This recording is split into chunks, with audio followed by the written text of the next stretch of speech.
नमस्कार साथियों, कैसे हैं आप लोग। आशा करता हूं आप सब लोग अच्छे होंगे और आपकी तैयारी भी बेहतरीन तरीके से चल रही होगी। तो चलिए, हम लोग आधुनिक काल पे बात कर रहे थे। मॉडर्न इंडिया हम लोग जो है स्टार्ट किए थे। तो मॉडर्न इंडिया में हम लोग पढ़ रहे थे इमर्जेंस ऑफ रीजनल पावर्स के बारे में, जिसमें हम लोगों ने कई सारे डायनेस्टी के बारे में पढ़ा। जैसे मैंने बताया था, अवध के बारे में, बंगाल के बारे में, रोहिला एवं बंगस पठान के बारे में हम लोग पढ़े थे। और उसके अलावा हमने कहा था कि राजपूतों का भी एक सेक्शन होगा जो हम लोग यहाँ पर कवर करेंगे। केरला का सेक्शन होगा, हैदराबाद हम लोग पढ़ चुके हैं, और मैसूर का सेक्शन हम लोग पढ़ेंगे। और हमने जाटों के बारे में भी आपको बताया होगा एक वीडियो में, ठीक है, जो सूरजमल वगैरह के बारे में। ठीक, तो आज का जो लेक्चर होगा हम लोग का, वो उसमें हम लोग मराठा के बारे में बात करेंगे। तो आप लोग हेडिंग दे दीजिए, मराठा साम्राज्य। ठीक है, दिख रहा है? चलो ठीक है, ये एक बार चेक करना जरूरी है। तो आप लोग हेडिंग दे दीजिए मराठा। और मराठा में हम लोग क्या बात करेंगे, चूँकि इसकी भी स्पष्टता होनी ज़्यादा ज़रूरी है। और वो यह कि हम लोग मराठा को जो है मूल तौर पे, आप हेडिंग दे दीजिए मराठा साम्राज्य या द मराठा मूवमेंट, मराठा आंदोलन, मराठा साम्राज्य, या फिर मराठा अम्पायर। आप जो कुछ भी लिखना चाहते हैं आप लिख सकते हैं, उसके लिए आप स्वतंत्र हैं। देखिए, इसमें हम लोग मराठा को जो है मूल तौर पे दो हिस्सों में बांट करके पढ़ेंगे। सबसे पहली बात कि आप लोग जानते होंगे कि मराठों में जो पेशवा का एक टाइम रहा है वो बहुत ही ज़्यादा महत्वपूर्ण रहा है, और वहाँ से बहुत ज़्यादा सवाल भी पूछे जाते हैं। तो एक तो हम लोग पढ़ेंगे शुरुआती दौर का जो मराठों का इतिहास है, जिसमें शिवाजी के बारे में पढ़ेंगे। और दूसरा हम लोग पढ़ेंगे पेशवाओं के अधीन जो किस तरीके से मराठा साम्राज्य आगे काम किया। और तीसरे नंबर पे हम लोग पढ़ेंगे मराठा एडमिनिस्ट्रेशन के बारे में। और उसी में हम लोग पढ़ लेंगे एंग्लो मराठा जो वार हुआ है 3 ठो, उसके बारे में भी हम लोग विस्तार से जानकारी हम लोग जुटाएंगे। ठीक है, तो हम लोग शुरू करते हैं शिवाजी से। तो शुरू करने से पहले मैं आपको थोड़ा समझा दूं कि यदि आप यूजीसी नेट की तैयारी कर रहे हो, क्योंकि हम लोग मूल तौर पे उसी के लिए पढ़ रहे हैं, लेकिन यह जो टॉपिक है वह किसी भी एग्जामिनेशन के सिलेबस में शामिल हो सकता है। तो कोई ज़रूरी नहीं है, टॉपिक तो किसी पार्टिकुलर एग्ज़ाम का होता नहीं है, वो किसी भी एग्ज़ाम में शामिल हो सकता है। तो आप यदि यूजीसी नेट का सिलेबस निकालेंगे और उसमें यदि आप जाएंगे यूनिट नंबर 4 पे, यूनिट नंबर 4 के लास्ट में जब आप जाएंगे तो उसमें है rise of the Marathas and the foundation of Swaraj by Shivaji, its expansion under the Peshwas, Mughal Maratha relation, Maratha confederacy, causes of decline. तो यह यूनिट बहुत ही महत्वपूर्ण है, और इसी यूनिट को आगे एडवांस जब हम लोग करेंगे, आगे जब कैरी फॉरवर्ड करेंगे ब्रिटिश पीरियड में, तो हम लोग एंग्लो मराठा वार के बारे में पढ़ेंगे इसी में। ठीक है, तो फिलहाल जो है हम लोग पढ़ेंगे rise of Maratha and the foundation of Swaraj by Shivaji के बारे में, और इसका एक्सपेंशन और किस तरीके से यह आगे बढ़ा है। चलिए, तो सबसे पहले हेडिंग दे दीजिए आप मराठा आंदोलन। और सबसे पहला बिंदु जो है आप हमारे साथ लिखते चलेंगे। लिखिएगा मराठा राजवंश के उदय के बारे में ग्रांट डफ का। आपको पता होगा कि मराठों के इतिहास पे सबसे ज़्यादा शानदार काम किया तो वो ग्रांट डफ ने काम किया, हिस्ट्री ऑफ मराठा, जो उन्होंने किताब भी लिखा है। और यह सवाल दरअसल आपको यूजीसी नेट का जो सिलेबस है यूनिट नंबर 10, जिसमें हम लोग हिस्टोरियोग्राफी पढ़ते हैं, उसके हिस्से में जो है इसको हम लोग वहाँ पे पढ़ेंगे, और इससे सवाल भी पूछा जाता है। आप जब मैचिंग वाला क्वेश्चन बनाएंगे तब उसमें पूछा जाता है।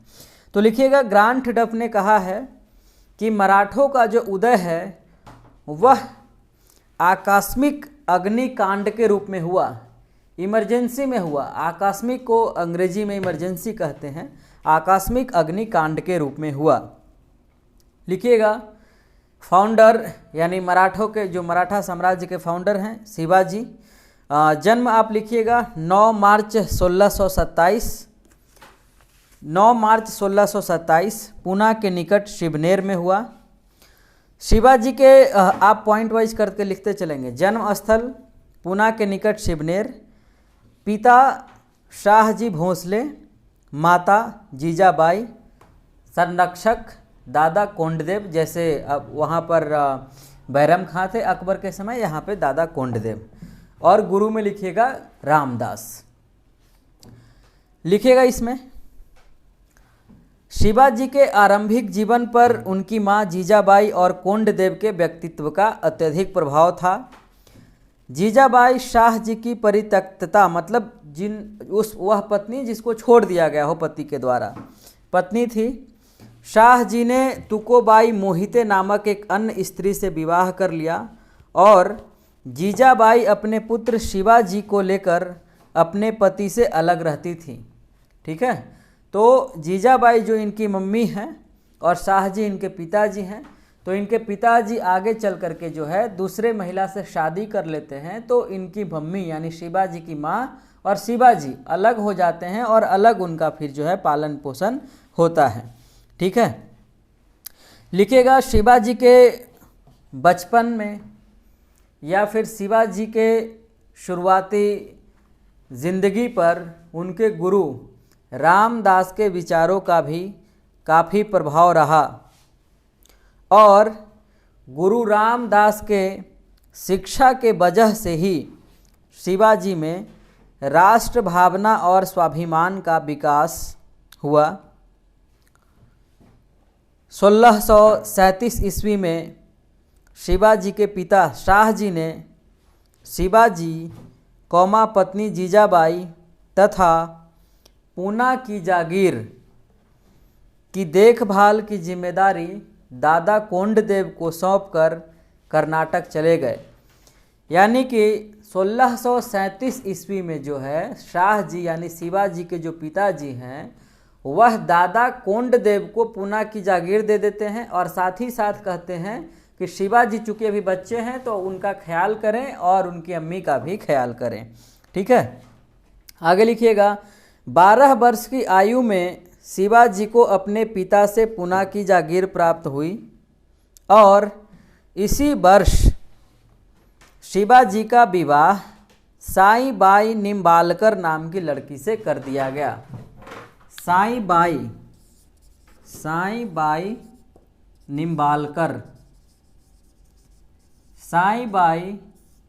निम्बालकर नाम की लड़की से इनकी शादी कर दी गई। ठीक है, चलिए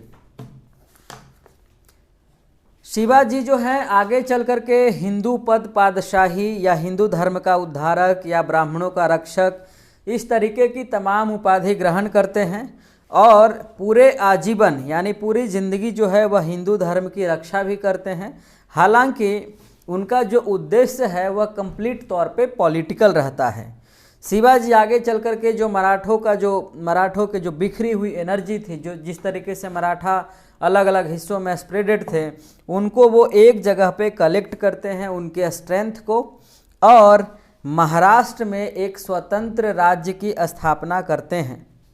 ठीक, ऐसा नहीं कि शिवाजी जो है मतलब मराठा के हिस्ट्री वहीं से शुरू हो रहा है, ऐसी बात नहीं है।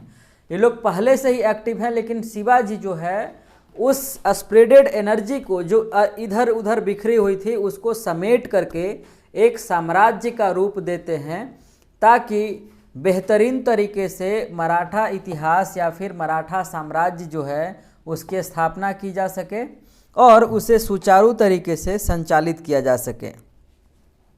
आगे लिखिएगा 1643 ईस्वी में शिवाजी ने बीजापुर के सिंहगढ़ तथा 1646 में तोरण पर अधिकार कर लिया। 1600 एंड आगे चल करके जो है 1656 में महाराष्ट्र में जो है जाबली नामक जगह पे शिवाजी कब्जा कर लेते हैं और ऐसे करते करते आप देखेंगे कि दिन प्रतिदिन शिवाजी जो है अपने साम्राज्य का विस्तार करते चले जाते हैं। अंत में 1659 ईस्वी में जो है बीजापुर का उस समय शासक है सरदार अफजल खां, तो उसके नेतृत्व में जो है शिवाजी के विरुद्ध एक सेना भेजी। ठीक है, किसने? बीजापुर के शासक ने। लेकिन कृष्ण जी भास्कर नामक एक ब्राह्मण के द्वारा होने वाले आक्रमण की सूचना शिवाजी को मिल गई। तो एक ब्राह्मण ने शिवाजी को जो है सूचना पहुंचा दिया कि बीजापुर के जो शासक हैं सरदार अफजल खां, उन्होंने आपके खिलाफ जो है आक्रमणकारी लोगों को भेजा है, आक्रमणकारियों को भेजा है। चूँकि मराठों का अंपायर धीरे धीरे कर करके जो है एक्सपैंड हो रहा था, तो उसको कम करने के लिए 2 नवंबर 1659 को शिवाजी तथा अफजल खां के बीच में जो है लड़ाई होता है, जिसमें अफजल खां मारा जाता है। और 1660 में जो है औरंगजेब ने शाइस्ता खां को दक्कन का गवर्नर नियुक्त करता है। अब देखिए ये सारा पॉइंट जो है आपके लिए इसलिए इम्पॉर्टेंट है क्योंकि मैंने आपको शुरू में बताया था कि यूजीसी नेट का जो एग्ज़ाम है उसमें 4 लेवल के क्वेश्चंस पूछे जाते हैं। एक तो नॉलेज लेवल का समटाइम्स रहता है, जैसे मराठा साम्राज्य को किसने स्थापना किया, तो आप बना सकते हैं कि शिवाजी ने किया। दूसरा अंडरस्टैंडिंग लेवल का होता है, तीसरा एनालिसिस लेवल का होता है और चौथे सिंथेसिस लेवल का होता है। तो यहाँ पर 3 लेवल का सवाल पूछा जाता है, इसलिए हमको यहाँ पर जो है विस्तार में हमारे लिए पढ़ना ज़्यादा जरूरी हो जाता है। ठीक है, चलिए आगे यदि बात करें मराठों के इतिहास जानने के लिए, यदि स्रोत के बारे में बात करें तो आप लिख सकते हैं कि मराठों के इतिहास को जानने के लिए साहित्यिक स्रोत के रूप में रामचंद्र पंत के द्वारा रचित मराठा शाही तिलक राजनीति, जयराम पिंडे का ग्रंथ राधा माधव विलास चंपू तथा भीमसेन के द्वारा लिखी गई किताब नुस्खा ए दिलकुशा एवं सभासद द्वारा लिखित शिवाजी की जीवनी बखर का एक महत्वपूर्ण योगदान है। या फिर इन किताबों का अध्ययन करके हम लोग मराठों के इतिहास को एक काल क्रमानुसार हम लोग समझ सकते हैं। जैसे हम लोग प्रत्येक चैप्टर में पढ़ते हैं उसके अध्ययन के लिए सोर्सेज, जब हम लोग मॉडर्न हिस्ट्री स्टार्ट किए थे तो हमने उसमें आपको बताया था कि इसके अध्ययन के लिए जो है किस प्रकार के सोर्सेज हम लोग प्रयोग में ला सकते हैं।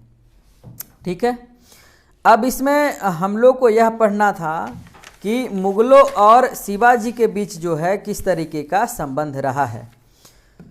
तो आप लिखते चलेंगे 1657 ईस्वी में मुगल और बीजापुर के बीच में जो है एक संघर्ष की शुरुआत होती है। और बीजापुर जो है लिखेगा कि बीजापुर द्वारा सहायता मांगने पर शिवाजी ने भी मुगल क्षेत्रों पर हमला कर दिया। और जब मुगल एवं बीजापुर के बीच संधि हुई तब औरंगजेब ने बीजापुर से पेशकश की कि यदि वह शिवाजी को अपनी सेवा में रखता है तो उसे मुगल सीमा से दूर कर्नाटक सीमा पर रखे। ठीक है, यहाँ तक क्लियर है। चलिए, ये तो खैर हमने इस पॉइंट में पढ़ा कि अफजल खां और शिवाजी के बीच जब लड़ाई होती है तो अफजल खां मारे जाते हैं। ठीक है, इसमें बस ये बिंदु याद रखना, इससे ज़्यादा इसमें आपको याद रखने की ज़रूरत नहीं है। और इसमें यार कोशिश करना कि थोड़ा शॉर्ट में ही हम लोग पढ़ें, क्योंकि जो फैक्चुअल पॉइंट है, जो इम्पोर्टेंट पॉइंट है, आप उसको ध्यान में रखिएगा। जहाँ पे आपको थोड़ा सा ज़्यादा डिटेल की ज़रूरत होगी मैं आपको ज़रूर बताऊँगा। लिखिएगा आगे। औरंगजेब ने शिवाजी के विरुद्ध कदम उठाने का निर्णय लिया। औरंगजेब और शिवाजी के बीच में जो है आपस में कभी बना नहीं, तो उन दोनों के बीच शुरू से जो है एक लड़ाई ही चलता रहा। तो लिखिएगा औरंगजेब और शिवाजी के बीच संघर्ष की स्थिति हमेशा से बनी रही। और लिखिएगा उसने 1660 ईस्वी में दक्कन का मुगल सूबेदार बनाकर भेजा। शाइस्ता खान ने शिवाजी से कोंकण का बहुत सारा क्षेत्र जीत लिया। शाइस्ता खान और जो है अभी हमने पढ़ा कि औरंगजेब ने 1660 ईस्वी में शाइस्ता खान को दक्कन का गवर्नर बनाया ताकि वहाँ पर जो है मराठों से लड़ाई लड़ सके, उसको दोनों काम दिया। तो जब उनसे लड़ाई हुई शाइस्ता खान और किन के बीच में, शिवाजी के बीच में, तो शिवाजी से बहुत सारा क्षेत्र जो है शाइस्ता खान ने जीत लिया और उन्हीं क्षेत्रों में से कोंकण का क्षेत्र भी शामिल था। लिखिएगा, लेकिन कोंकण का क्षेत्र जीतने के बाद 1663 ईस्वी में जब एक रात शाइस्ता खां पूना में आराम कर रहा था, तभी शिवाजी ने चुपके से, चूंकि आप देखिए कि शुरुआती दौर में ही नहीं बल्कि अंतिम तक मराठों के द्वारा लड़ाई के लिए जो रणनीति अपनाई जाती है वह गुरिल्ला वार है, गुरिल्ला टेक्निक है, छुप छुप करके लड़ाई करने की टेक्निक है, सामने से आकर के लड़ाई करने की टेक्निक नहीं है। तो 1663 ईस्वी में जब एक रात शाइस्ता खां शिवाजी से जब कोंकण का अंपायर जीत लिया था, तो जब वह आराम कर रहा था तभी उसी दौरान जो है शिवाजी कैंप पर आक्रमण कर देते हैं। ठीक है, शिवाजी जैसे ही कैंप पर आक्रमण करते हैं तो शाइस्ता खां जो है किसी तरीके से अपनी जान बचाकर जो है भाग जाता है। ठीक है, और जब भाग करके औरंगजेब के पास जाता है तो ऐसी बात नहीं कि औरंगजेब जो है उसको सजा देता है, वो गब्बर फिल्म नहीं चल रहा था, तो औरंगजेब जो है शाइस्ता खां को बंगाल भेज देता है। ठीक है, शाइस्ता खां को कहाँ भेज देता है? बंगाल। और लिखिएगा कि जब उसे बंगाल भेज दिया तो शाइस्ता खां तो चूंकि जान बचाकर भागा तो वह एरिया जो है अब शिवाजी के हाथ में आ गया, शिवाजी ने उस अंपायर को जीत लिया, उस एरिया को। तो लिखिएगा, इस विजय से उत्साहित होकर शिवाजी ने 1664 ईस्वी में सूरत को लूटा। 1664 ईस्वी में सूरत को लूट लेता है और बहुत चालाकी से बीजापुर के शासक अफजल खां की हत्या करता है। आगे लिखिएगा, आगे चल करके शिवाजी के पिताजी शाह जी का हस्तक्षेप होता है और उनके हस्तक्षेप के कारण शिवाजी ने बीजापुर से मिल करके यह समझौता करता है कि हम यानी शिवाजी, मराठा और बीजापुर यह दोनों मिलकर जो है मुगलों का विरोध करेंगे। और वह जो समझौता होता है उसे हम लोग पुरंदर की संधि के नाम से जानते हैं। ठीक है, अब पुरंदर के संधि के बारे में लिख लेते हैं, इससे बहुत सवाल पूछे जाते हैं।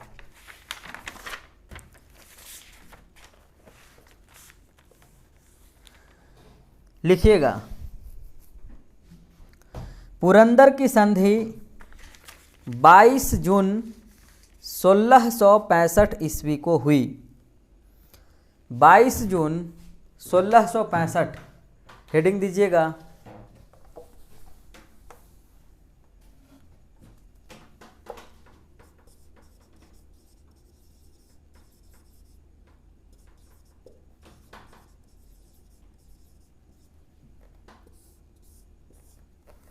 पुरंदर की संधि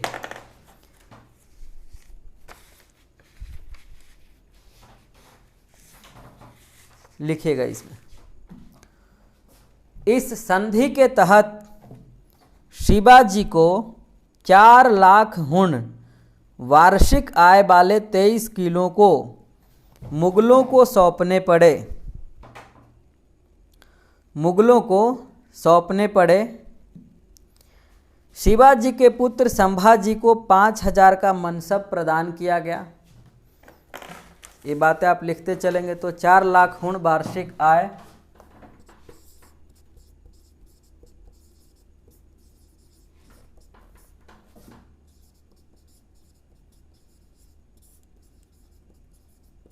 तेईस किलो को, किलो मतलब वो नहीं वेट मापने वाला, किला, फोर्ट, दुर्ग की बात हो रही है। दूसरी बात लिखिएगा, शिवाजी के जो पुत्र हैं संभाजी, इनको 5000 का मनसब दिया गया। तीसरा नंबर पे लिखिएगा, शिवाजी ने बीजापुर के विरुद्ध मुगलों को सैनिक सहायता देने का वचन किया।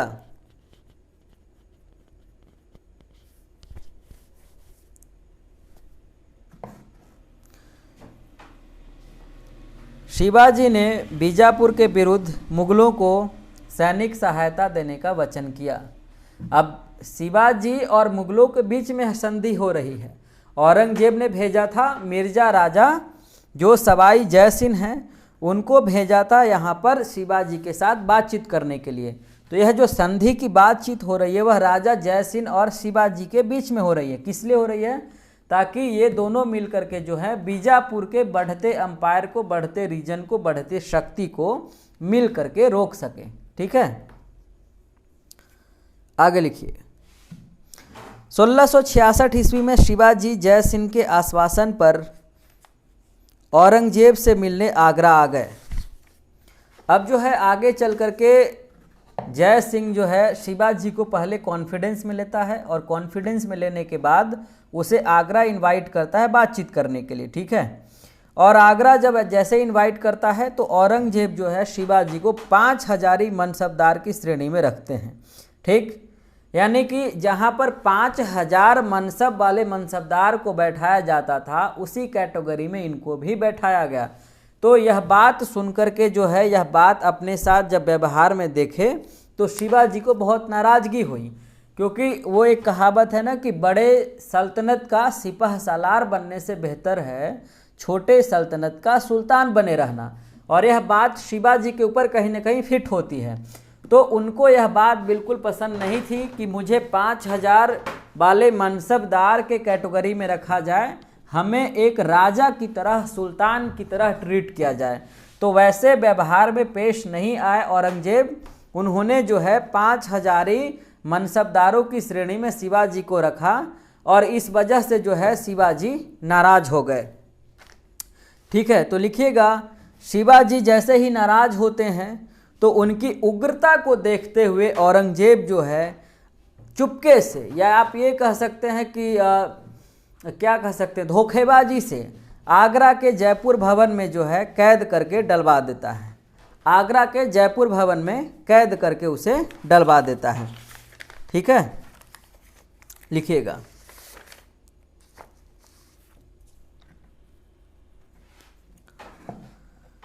ठीक है, और शिवाजी को जय सिंह के पुत्र राम सिंह की देखभाल में जयपुर भवन में नज़रबंद कर लिया जाता है। 1666 ईस्वी में आगे चल करके शिवाजी किसी तरीके से चालाकी करके वहाँ से जेल से भाग निकलते हैं। क्यों ऐसा वो इसलिए करते हैं क्योंकि उनको चालाकी से निकलना भी ज़रूरी था, अदरवाइज़ फिर वहीं पे मराठा साम्राज्य का इतिहास भी खत्म हो सकता था। और चूंकि वो अकेले फंस गए थे तो लड़ भी नहीं सकते थे। तो एक दिन वो क्या करते हैं, अपने सौतेले भाई हीरो जी को जो है अपना सारा सामान, जिस तरीके से वो अपना वस्त्र पहनते थे, सारा कुछ जो है पहना करके और अपने बिस्तर पे लेटा देते हैं।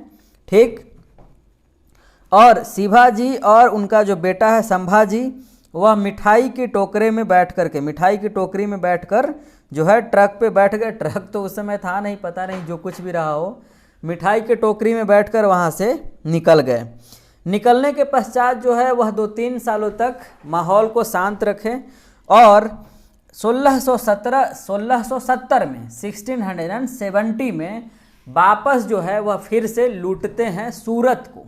किसको लूटते हैं? सूरत वाले हिस्से को। और 1672 में जो है उनका झगड़ा जो है बीजापुर से होता है। और बीजापुर से झगड़ा होने का कारण क्यों है? क्योंकि मराठों ने जो है पन्हाला पर आक्रमण कर देता है। ठीक है, पन्हाला पर ये लोग आक्रमण कर देते हैं। अब ये सारी बातें शिवाजी के बारे में थी। ठीक है, और तो कुछ खास बातें नहीं हैं।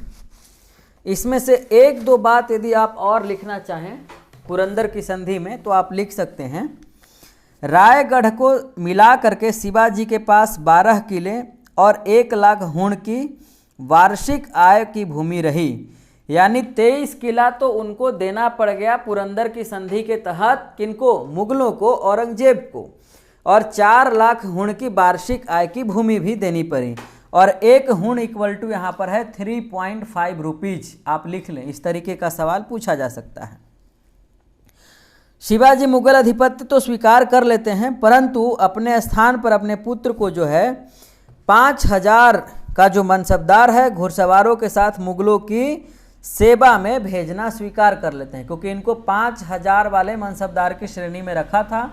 तो ये कहे कि मैं नहीं रहूँगा, लेकिन अपने बेटे को जो है मुगलों की सेना में या उनके सेवा में 5000 का मनसबदार बनाकर उसे भेज देते हैं। और शिवाजी जो है वचन देते हैं कि भाई बीजापुर के खिलाफ मुगल जब भी आक्रमण करेंगे तो हम मुगलों का साथ देंगे। और इस संधि में एक शर्त और जोड़ी गई, जिसके अनुसार शिवाजी ने वादा किया कि कोंकण में 4 लाख हुण की वार्षिक आय की भूमि और बालाघाट जो कि बीजापुर के पास का इलाका था कि 5 लाख हुण वार्षिक आय की भूमि उन्हें दी जाए, तो वह मुगलों को 13 वर्षों में 40 लाख हुण देंगे। और इन प्रदेशों को शिवाजी को स्वयं ही जीतना था, यानी ये प्रदेश जीते हुए नहीं थे उन्होंने, लेकिन एक डिमांड रखा मुगलों के सामने कि यदि आप इस तरीके का काम करते हैं तो 13 वर्षों में मैं 40 लाख, ठीक है, 40 लाख हुण दूंगा। और हुण, एक हुण बराबर कितना, 3.5 रुपीज़। तो बाकी आप खुद से इसमें देख सकते हैं, ठीक है। एक पॉइंट और लिख लीजिएगा जहाँ से सवाल पूछा जा सकता है, लिखिएगा जून 1674 ईस्वी में शिवाजी ने अपना राज्याभिषेक जो है वैदिक विधि विधानों के अनुकूल काशी के प्रसिद्ध विद्वान गंगा भट्ट, जिनका पूरा नाम था विश्वेश्वर, से करवाते हैं। गंगा भट्ट जो है शिवाजी को क्षत्रिय मानता है और उदयपुर के राजपूत राजवंश से शिवाजी को कनेक्ट करता है। जैसे बलबन अपने आप को ईरान का अफरासियात से कनेक्ट करता है, लेकिन यहाँ पर शिवाजी खुद नहीं कनेक्ट कर रहे हैं, बल्कि उनका जो वैदिक विधान से जो उनको राज्याभिषेक करवाया, उनका कोरोनेशन करवाया, वह व्यक्ति उनको कनेक्ट करता है। इसमें एक पॉइंट और लिखा जा सकता है, सितंबर 1674 को निस्वलपुरी गोसावी नामक तांत्रिक से तांत्रिक विधि के अंतर्गत पूरक राज्याभिषेक संस्कार का संपन्न करवाते हैं, संस्कार का जो है क्रियाकलाप एक करवाते हैं। क्लियर है? चलिए एक पॉइंट और जो कि हमारे सिलेबस में शामिल है वह है राइज ऑफ मराठा। तो राइज ऑफ मराठा तो हम लोग पढ़े कि शुरू से चलता आ रहा और शिवाजी का इसमें मूल तौर पे कंट्रीब्यूशन है, उन्होंने यहाँ से इस्टेब्लिश किया। लेकिन राइज ऑफ मराठा को लेकर के अलग अलग ओपिनियन है अलग अलग हिस्टोरियंस का, तो उसमें से 2-3 पॉइंट आप लिखेंगे क्योंकि इस तरीके का सवाल आपसे पूछा जा सकता है। एक्चुअली पूछा नहीं जा सकता है, पूछा ही जाता है।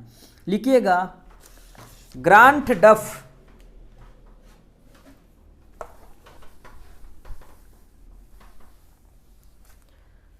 ग्रांट डफ का मानना है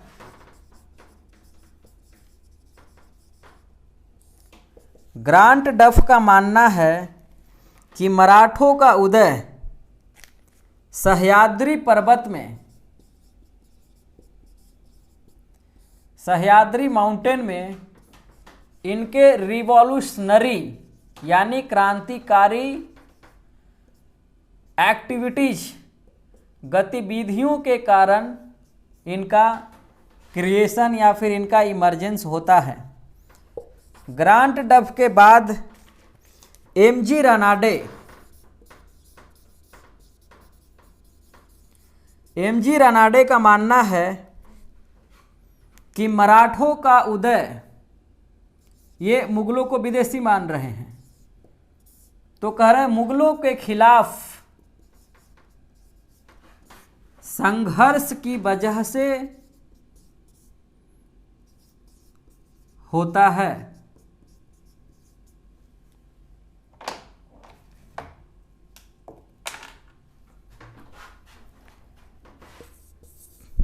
तीसरे जो व्यक्ति हैं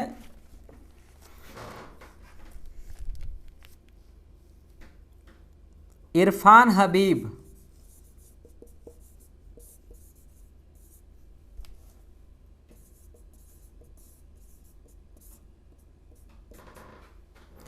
इरफान हबीब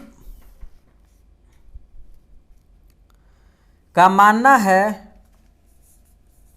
कि मराठों का उदय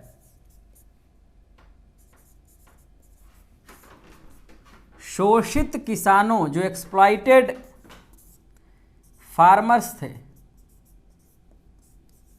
के संघर्ष की वजह से होता है। जदुनाथ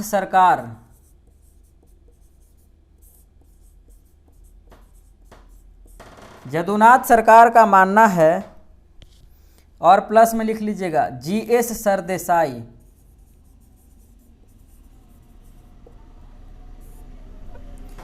इनका मानना है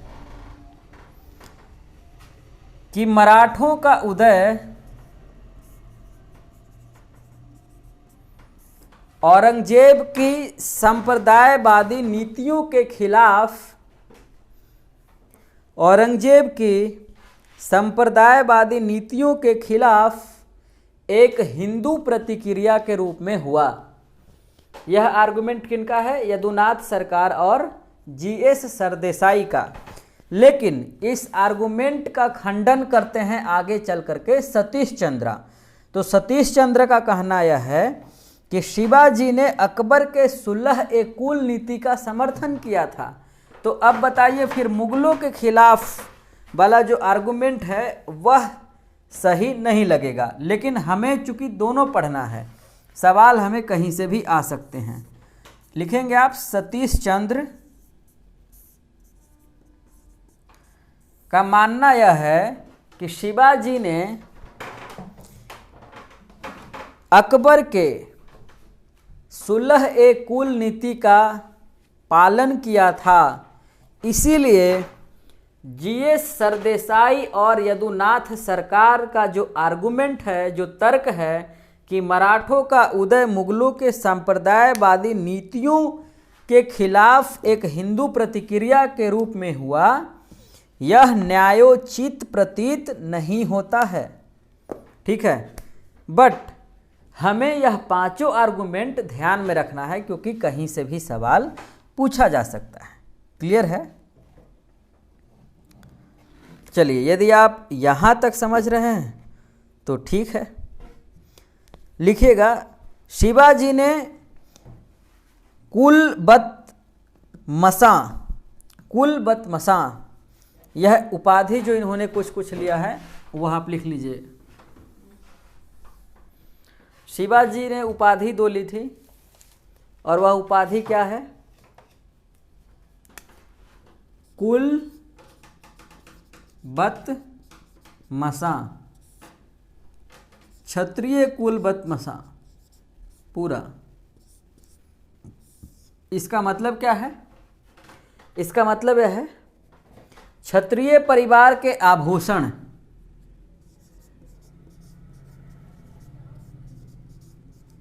क्षत्रिय परिवार का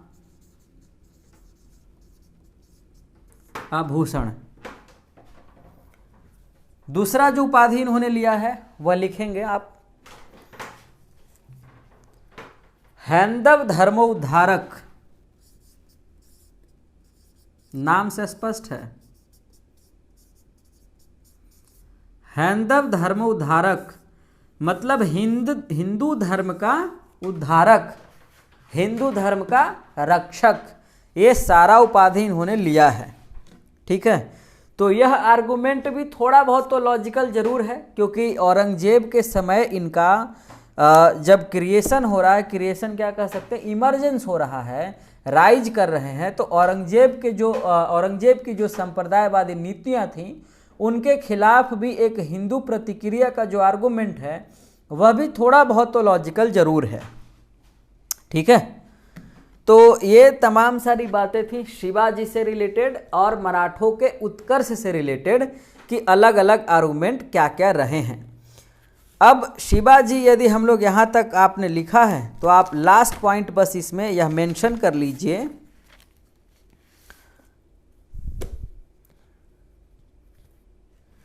शिवाजी का अंतिम महत्वपूर्ण अभियान 1677 में कर्नाटक पर हुआ। शिवाजी का लास्ट जो एक्सपेडिशन कर्नाटक का है 1677 में, और 1680 ईस्वी में जो है शिवाजी की मृत्यु हो जाती है।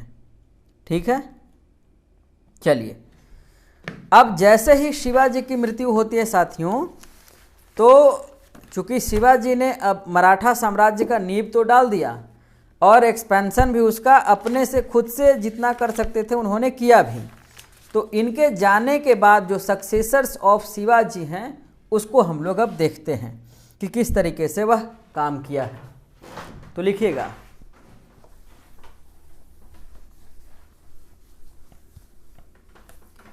अब आप जो भी मैं बोलूँगा पॉइंट आप अपने आप खुद से लिखते चलेंगे, वो मुझे बार बार बोलने की ज़रूरत नहीं होनी चाहिए कि आप लिखिएगा। ठीक है, संभाजी शिवाजी की मृत्यु के बाद शिवाजी के सौतेले भाइयों के बीच आपस में उत्तराधिकारी के पद पर बैठने के लिए विवाद की शुरुआत हो गई, जिसके पश्चात या इस विवाद के उपरांत राजा राम गद्दी पर बैठ गया। लेकिन संभाजी ने अपने सहयोगियों के साथ मिलकर उसे राजगद्दी से उतारकर खुद राजगद्दी पर बैठ गए। संभाजी शिवाजी के बेटे। 1681 ईस्वी में अकबर सेकंड कौन है? औरंगजेब का विद्रोही पुत्र। 1681 ईस्वी में अकबर सेकंड उत्तर भारत से भागकर दक्कन भारत पहुंचा, जहां पर संभाजी ने उन्हें अपने यहाँ शरण दिया और इसी शरण देने के कारण जो है औरंगजेब अपने बेटे का पीछा करते करते दक्कन पहुंचा और संभाजी के मर्डर को लेकर के, यानी कि संभाजी के हत्या को लेकर के एक आदेश जारी किया कि संभाजी की हत्या कर दी जाए। क्यों? क्योंकि उसने औरंगजेब के विद्रोही पुत्र को शरण दिया था। ठीक है, तो उसके विद्रोही पुत्र को शरण देने की वजह से संभाजी और औरंगजेब के बीच में लड़ाई की शुरुआत हो गई। ठीक है, एक बिना मतलब का एक मोल दुश्मनी ले लिया। लिखिएगा, संभाजी के पुत्र शाहू तथा पत्नी येसुबाई को औरंगजेब ने गिरफ्तार कर लिया और उसे रायगढ़ के किले में कैद करवा दिया।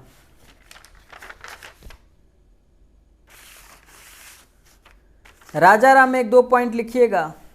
संभाजी की मृत्यु के बाद राजा राम शासक बना और रायगढ़ में ही अपना राज्याभिषेक करवाया।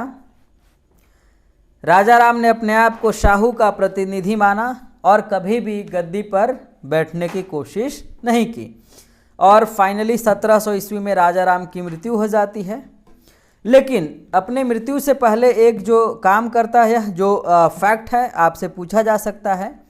1699 ईस्वी में मराठों की राजधानी जिंजी से सतारा लेकर यह चला जाता है और जैसे ही 1700 ईस्वी में राजा राम की मृत्यु होती है, उनके मृत्यु के पश्चात शिवाजी सेकंड, जो कि संभाजी के बेटे हैं, शिवाजी सेकंड, आप लिखें शिवाजी सेकंड, गद्दी पर बैठ जाते हैं और 1707 ईस्वी तक गद्दी को सुशोभित करते हैं।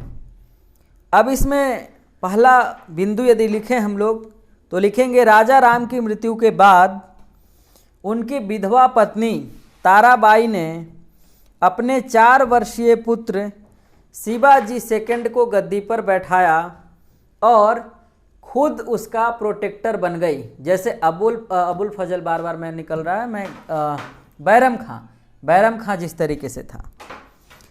ताराबाई एक चतुर कूटनीतिक, वो एक बहुत क्लेवर और डिप्लोमेट टाइप के वुमेन थी। अपने पुत्र के संरक्षण काल के दौरान ताराबाई ने मुगलों के कई सारे प्रदेशों को अपने कब्जे में ले लिया, कई सारे प्रदेशों पर आक्रमण किया। क्लियर है। और 1707 में चूंकि औरंगजेब की मृत्यु हो जाती है, तो औरंगजेब की मृत्यु होने के बाद जो है औरंगजेब का बेटा बहादुर शाह प्रथम जो गद्दी पर बैठेगा, तो वह शाहू और उनके पत्नी को जो कैद करके जेल में रखा गया था अभी रायगढ़ के किले में, तो वह उन्हें रिलीज कर देता है। क्यों, आपको पता ही है, क्योंकि उसको शरण दिया था शाहू ने वहाँ पर। ठीक है, तो इसमें लिखेंगे औरंगजेब के बाद आजम शाह, जिसे बहादुर शाह प्रथम के नाम से भी जाना जाता है, वह मुगलों की गद्दी पर बैठता है। मराठों के साथ इनके संबंध बहुत अच्छे थे, इसीलिए इन्होंने शाहू को और उनकी पत्नी येसुबाई को कैद से आज़ाद कर देता है। और जब शाहू रायगढ़ से सतारा पहुंचता है, तब तक देखते हुए कि वहां पर उसकी आंटी ताराबाई और उसका जो चचेरा भाई है शिवाजी सेकंड, वो लोग रूल कर रहे हैं। तो जब शाहू रायगढ़ से सतारा पहुंचा, तब तक ताराबाई ने जो है अपने पुत्र शिवाजी सेकंड को छत्रपति घोषित कर दिया। छत्रपति जो है वह एक उपलब्धि है, एक मतलब क्या कह सकते हैं, एक टाइटल है, जिसके लेने के पश्चात यह तय हो गया कि यही यहाँ पे रूल करेगा, यही यहाँ का शासक है। अभी तक मराठों में यह चल रहा है। जैसे आप देखोगे छत्रपति शिवाजी, छत्रपति साहू जी महाराज, वहाँ पे जितने भी हुए हैं शासक, उन्होंने अपने नाम के आगे लगाया। सभी ने नहीं, पेशवाओं वगैरह ने नहीं लगाया। आगे लिखेंगे राज सिंहासन पे कब्जा करने के लिए शाहू तथा ताराबाई के बीच, चूंकि शाहू ही मूल तौर पे डिजर्व करता था गद्दी पे बैठना, तो शाहू को औरंगजेब ने कैद करवा लिया था, इसीलिए ताराबाई ने अपने बेटे शिवाजी सेकंड को गद्दी पे बैठाया था। तो अब जब शाहू को आज़ाद किया गया, तो शाहू और ताराबाई के बीच में जो है लड़ाई होना बहुत स्वाभाविक सी बात थी, बहुत नेचुरल बात थी। तो शाहू और ताराबाई के बीच में लड़ाई होती है 12 अक्टूबर 1707 ईस्वी को। इस लड़ाई को खेड़ा का युद्ध कहा गया, खेड़ा का युद्ध कहा गया। ठीक है,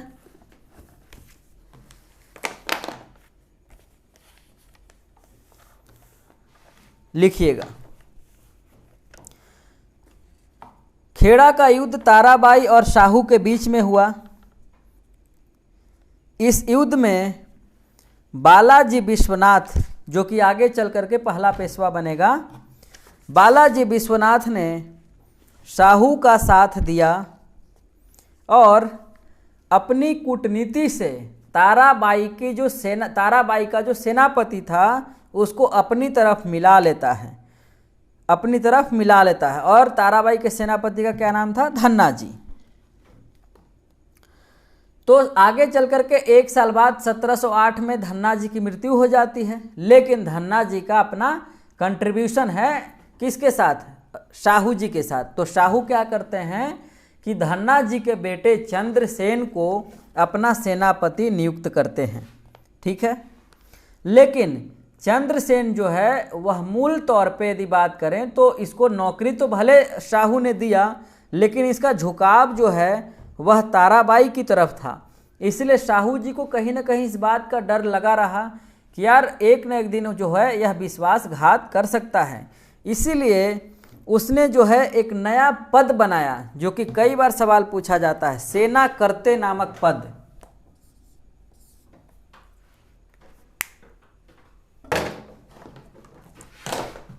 सेना करते शाहू जी ने बनवाया, सवाल पूछा जाएगा। सेना को संगठित करने वाला,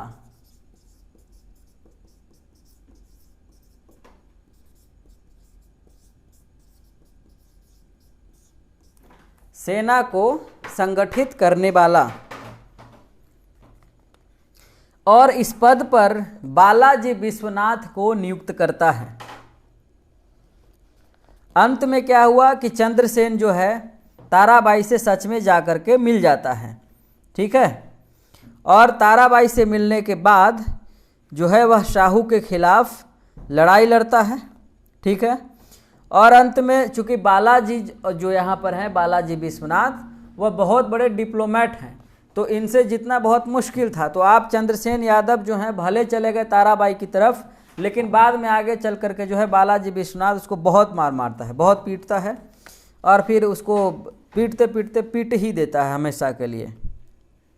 ठीक, आगे चल करके आपको पता है कि 1713 में जो है फर्रुखसियर मुगलों की गद्दी पे बैठता है। ये सब हम लोग पढ़े थे, पोस्ट मुगल में हमने आपको बताया था, तो यहाँ पर रिवीजन करने की ज़रूरत नहीं है। 1713 में फर्रुखसियर जब गद्दी पे बैठता है हुसैन अली और अब्दुल्ला खां की मदद से, तो फिर जो है मराठों के बीच नहीं लेकिन मुगलों के अंदर जो है एक कॉन्स्पिरेसी कहीं ना कहीं फिर से वापस शुरू हो जाता है। ठीक, क्लियर है? चलिए आगे लिखिएगा। सैयद बंधु गद्दी पे बैठाते हैं और लिखिएगा कि 1717 ईस्वी में अब्दुल्ला खां की दरबार में स्थिति इतनी खराब हो जाती है। अब्दुल्ला खां आपको याद है ना, हुसैन अली और अब्दुल्ला खां दोनों भाई हैं जिनको सैयद बंधु के नाम से हम लोग जानते थे। तो अब्दुल्ला खां का जो स्टेटस है 1717 आते आते जो है मुगलों के दरबार में गिर जाता है। तो वह वापस जो है हुसैन अली को बुला लेता है, और हुसैन अली को यह महसूस हो रहा था कि यार दक्षिण में यदि अनुपस्थित रहे तो मराठों से दुश्मनी रख करके जो नहीं कर सकते हैं, क्योंकि यदि आप मराठों से दुश्मनी कर करके साउथ में नहीं रह रहे हैं तो साउथ पे कब्जा मराठा कर लेंगे। इसलिए मराठों से दोस्ती कर करके ही जो है साउथ को इनडायरेक्टली रूल किया जा सकता है। तो उसने जो है मराठों से दोस्ती करने के लिए हाथ बढ़ाया। ठीक है, तो साहू जो है अपनी माता और अपने भाई जिनको दिल्ली में कैद करके रखा था वह उसको मुक्त करवाना चाहता था, तो इसीलिए इसकी मित्रता हो गई तुरंत से। तो जैसे ही मित्रता होती है तो कुछ शर्त रखे जाते हैं, उन शर्तों को आप लिखिए। शाहू जी को शिवाजी का स्वराज्य पूर्ण रूपेण अधिकार में मिलेगा, शर्त नंबर 1। दूसरा, मराठों को दक्कन में मुगल प्रांतों से चौथ और सरदेश मुखी प्राप्त करने का अधिकार होगा। 15,000 मराठे जो है 15,000 सैनिक सम्राट की सेवा के लिए देंगे, और दक्कन में किसी तरीके का दंगा फसाद उत्पन्न नहीं होने देंगे। शाहू कोल्हापुर के शंभू जी को किसी भी प्रकार का हानि नहीं पहुंचाएगा, और शाहू जो है मुगल सम्राट को 10 लाख रुपया वार्षिक कर या खराज देगा, और मुगल सम्राट को जो है शाहू की माता और शाहू के जो अन्य रिश्तेदार जिनको कैद कर लिया था औरंगजेब ने, उनको छोड़ना पड़ेगा जेल से। ठीक है, गुड। इस घटना को रिचर्ड टेम्पल ने मराठा साम्राज्य का मैग्ना कार्टा कहा है। क्लियर है? गुड। और 15,000 सेना देने का वादा किया शिवाजी ने, तो सेना लेकर के वह दिल्ली की तरफ प्रस्थान कर जाते हैं। ठीक, दिल्ली से लौटने पर बालाजी का जो है अंतिम काम कोल्हापुर के विरुद्ध सैनिक अभियान करना रहता है। ठीक, और आगे चल करके जो है इनका विश्वनाथ का, बालाजी विश्वनाथ का 2 अप्रैल 1720 को इनकी मृत्यु हो जाती है। ठीक है, तो शिवाजी सेकंड में इतने सारे पॉइंट थे, और शाहू जी में जो है 1-2 पॉइंट और यदि बच गया तो आप लिख सकते हैं। मुझे लगता है इसमें भी जो है नहीं बचा है, लिख लीजिएगा। सतारा में शाहू ने अपना अधिकार किया था, और कोल्हापुर में जो है ताराबाई अपना रूल कर रही थी। शिवाजी सेकंड के मृत्यु के बाद राजा राम का दूसरा बेटा संभाजी सेकंड जो है कोल्हापुर के राजगद्दी पे बैठाया गया। 1707 से 21 तक दोनों गुटों के बीच में आपसी तनाव बना रहा, लेकिन 1721 में दोनों के बीच समझौता हो गया, और उस समझौते के तहत दोनों ने अपने क्षेत्र पे स्वतंत्र रूप से शासन करने का अधिकार पा लिया कि भैया आप कोल्हापुर में करिए और हम सतारा में करेंगे। 1708 में बालाजी विश्वनाथ को साहू ने सेना के व्यवस्थापक, जैसा कि बताया हमने, सेना करते के पद पे बैठाया था, और साहू के काल से ही जो है मराठा राजवंश में पेशवा का पद सबसे ज़्यादा महत्वपूर्ण होने लगता है। और पेशवा का जब पद महत्वपूर्ण होने लगता है तो इस ऑर्डर में पहले पेशवा के तौर पे बालाजी विश्वनाथ को ही गौरव प्राप्त है। क्लियर है। अब यहाँ से जो है बालाजी विश्वनाथ की कहानी की शुरुआत होती है। यहाँ तक जो है कहानी किनका चल रहा था, शिवाजी का। तो आज के लेक्चर में हम लोगों ने पढ़ा साथियों कि मराठों के उत्कर्ष के लिए जो अलग अलग हिस्टोरियंस के अलग अलग आर्गूमेंट्स हैं उसको हमने पढ़ा। शिवाजी ने किस तरीके से कोरोनेशन करवाया, मुगलों के साथ मराठों का क्या संबंध रहा, दक्कन में किस तरीके से पुरंदर की संधि के बारे में, चौथ और सरदेशमुखी के बारे में हमने पढ़ा तो नहीं है, लेकिन वह एक टैक्स होता था। और हम लोग जब मराठा एडमिनिस्ट्रेशन पढ़ेंगे तो वहाँ पर हम लोग विस्तार से पढ़ेंगे। तो मराठों को हम लोग 3 हिस्सों में बांटकर पढ़ेंगे। आज हमने पहला हिस्सा कंप्लीट किया है, दूसरा हिस्सा हम लोग पेशवा का हिस्ट्री पढ़ेंगे और तीसरे में हम लोग मराठा का जो है एडमिनिस्ट्रेशन पढ़ेंगे। बहुत बहुत शुक्रिया साथियों इस वीडियो को देखने के लिए। यदि आप इस वीडियो को यूट्यूब पर देख रहे हैं तो आप चैनल को सब्सक्राइब कर लीजिए। और साथ ही साथ यदि आप हमारा पेड कोर्स ज्वाइन करना चाहते हैं तो आप प्ले स्टोर से कुसुम नेट क्लासेज एप्लीकेशन ज्वाइन करके जो है डाउनलोड करके आप उस पेड कोर्स को ज्वाइन कर सकते हैं। और यदि आप इस वीडियो को एप्लीकेशन पे देख रहे हैं तो आपने पेड कोर्सेज लिया है, आपको मुबारक हो। बहुत अच्छे से आप लोग तैयारी करें। चलिए बहुत बहुत शुक्रिया।